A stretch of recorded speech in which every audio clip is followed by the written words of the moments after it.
Selamat datang di sini di depan saya. Di depan saya ada DJI Osmo Mobile 8P dan saya akan membahas unboxing serta melihat sekilas gimbal ini dan memberikan kesan pertama saya tentangnya.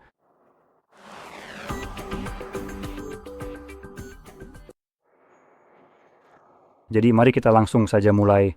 Kita punya pull tab di sini, saya suka melihat yang seperti ini.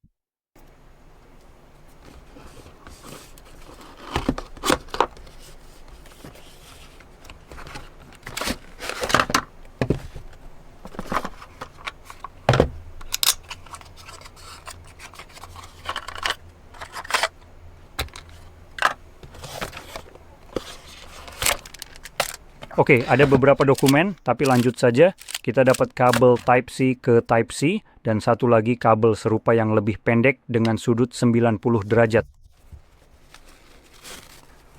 Oh, ada kantong penyerap kelembapan.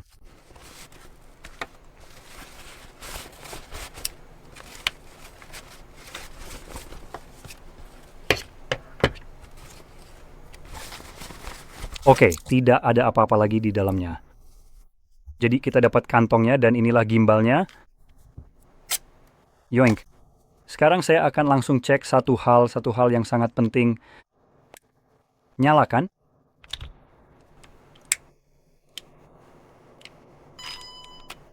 Seharusnya kita lakukan ini duluan. Nah, ini dia. Bahasa Inggris, ya keren. Oke, ayo lanjut.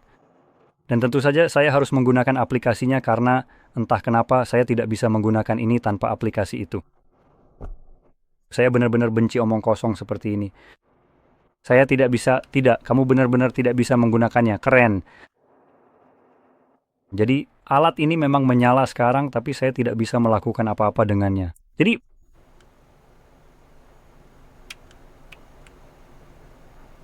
kamu bisa lihat tidak ada apa-apa yang benar-benar terjadi. Naik, turun, benar-benar tidak ada. Tapi sekarang alat ini sedang menstabilkan. Sampai batas tertentu, kamu memang tidak punya kendali atasnya. Secara umum, DJI membuat perangkat yang cukup bagus. Tapi salah satu hal paling menyebalkan yang sangat saya benci adalah kenyataan bahwa perangkat mereka seperti ini membutuhkan aplikasi. Sejauh ini, hanya ada satu perangkat dari mereka yang pernah saya temui, sejauh yang saya tahu, yang tidak memerlukannya, yaitu DJI Mic Mini. Saya bisa menggunakannya tanpa mikrofon, maksud saya tanpa aplikasi. Semua perangkat lainnya mengharuskan kamu mengunduh aplikasi sialan itu, menghubungkan perangkat ke aplikasi, dan baru setelah itu kamu diizinkan menggunakan barang yang sudah kamu beli. Saya merasa ini agak, seperti tindakan bullshit karena kamu sudah membayar untuk ini. Tidak ada alasan kenapa ini harus membutuhkan aplikasi. Perangkat ini secara harfiah sudah punya kontrol dan layar sentuh di sini. Tidak perlu ada aplikasi, seharusnya itu hanya jadi opsi, bukan keharusan. Jadi secara umum saya tidak suka hal ini, karena memaksa kamu untuk mengunduh aplikasi mereka, dan aplikasi itu pada dasarnya dirancang untuk menambang data yang bisa mereka jual. Ini bukan proses berpikir yang rumit. Jadi secara umum saya tidak suka hal ini dan juga karena memang mengharuskan kamu untuk terhubung ke aplikasi. Dan di sini kamu bahkan tidak bisa menggunakannya langsung dari kotak sama sekali. Banyak perangkat DJI, khususnya seperti Go, kamera aksi, mereka bisa digunakan 5 kali tanpa aplikasi, yang pada dasarnya membuktikan langsung dari kotak bahwa perangkat itu bisa digunakan tanpa aplikasi. Tapi perusahaannya memutuskan untuk memberitahumu, silakan gunakan aplikasi kami atau kalau tidak, kamu sama sekali tidak akan bisa menggunakan perangkat ini di sini. Kamu sama sekali tidak bisa menggunakannya tanpa aplikasi itu, tapi kamu bisa jelas melihat tanpa aplikasi. Perangkat ini tetap menstabilkan, jadi sebenarnya tidak perlu aplikasi itu. Saya dan kamu pada umumnya tidak suka hal ini karena ini memungkinkan perusahaan mengubah syarat pembelian setelah pembelian dilakukan. Dan hal ini semakin sering terjadi belakangan ini dari berbagai perusahaan. Bukan DJI, saya tidak mau bilang begitu. Setahu saya, DJI belum melakukan hal-hal konyol seperti ini. Tapi siapa yang bisa menjamin mungkin tahun depan, apa yang sudah kamu beli dan berfungsi dengan baik, mereka bisa saja bilang, keren, aplikasi yang kamu punya itu baru saja diperbarui dan sekarang kamu butuh langganan. Bayar per bulan untuk menggunakan apa yang sudah kamu beli. Tidak ada yang bisa menghentikan mereka untuk melakukan itu, dan banyak perusahaan mulai melakukan hal konyol seperti ini. Mereka misalnya akan menyatakan bangkrut, lalu menerapkan sistem langganan setelah perusahaan dijual. Jadi saya benar-benar tidak suka hal ini. Dan kenyataan bahwa ada persyaratan seperti ini pada dasarnya memungkinkan mereka membebankan itu kepadamu setelah kamu membeli produk ini yang sangat saya tidak suka. Tapi salah satu hal yang cukup baik dari DJI, kalau kita berhenti sejenak untuk tidak terus-menerus mengkritik mereka, adalah kenyataan bahwa karena ini adalah DJI, kamu sebenarnya bisa menggunakan perangkat seperti DJI Mic Mini, yang tidak perlu dicolokkan ke perangkat ini dengan cara apapun. Jadi, ini memungkinkan kamu untuk terhubung secara nirkabel ke berbagai jenis kamera aksi DJI atau perangkat sejenis. Jadi kamu bisa, pada dasarnya ini adalah ekosistem DJI mereka, jadi itu cukup bagus.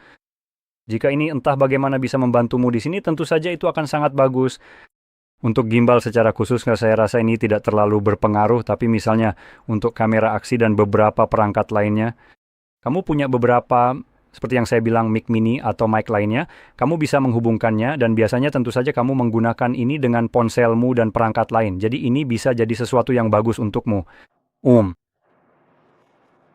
Jadi jelas Vanessa dalam situasi khusus ini sebenarnya tidak terlalu berguna untuk mic. Karena dalam kasus ini kamu perlu menangkapnya lewat sini. Tapi ini sebenarnya tidak merekam, jadi hanya bisa dilakukan lewat ponsel. Dan itu saja. Meskipun saya rasa jika kamu dipaksa menggunakan aplikasi mereka, mungkin saja bisa terhubung ke situ. Saya tidak terlalu yakin soal ini. Tapi ini sesuatu yang ingin saya tekankan, karena cukup menarik. Selain itu, ini adalah gimbal yang hanya menstabilkan gambar. Tidak banyak hal lain sejujurnya. Dan fitur menariknya adalah kamu bisa memisahkan layar di sini dan kamu bisa meletakkannya di atas tripod. Atau kamu juga bisa tahu kan memasang salah satu keulir di sini. Saya rasa mereka mungkin juga menjual salah satu seperti tahu kan yang bisa dipasang dengan sekrup yang kecil juga. Jadi kamu bisa langsung menaruhnya di sini. Lepaskan saja dari sini, lalu gunakan ini tanpa perlu berinteraksi dengan gimbal aslinya. Jadi ini akan sangat bagus untuk misalnya kamu tinggal letakkan, taruh ponselmu di sini, lalu pergi dan mengendalikannya dengan ini, dengan jarak tertentu di antara kalian. Jadi itu dia, pokoknya itu saja. Jadi kalau kamu merasa ini sangat membantu, jangan lupa tekan like, subscribe, dan terima kasih sudah menonton.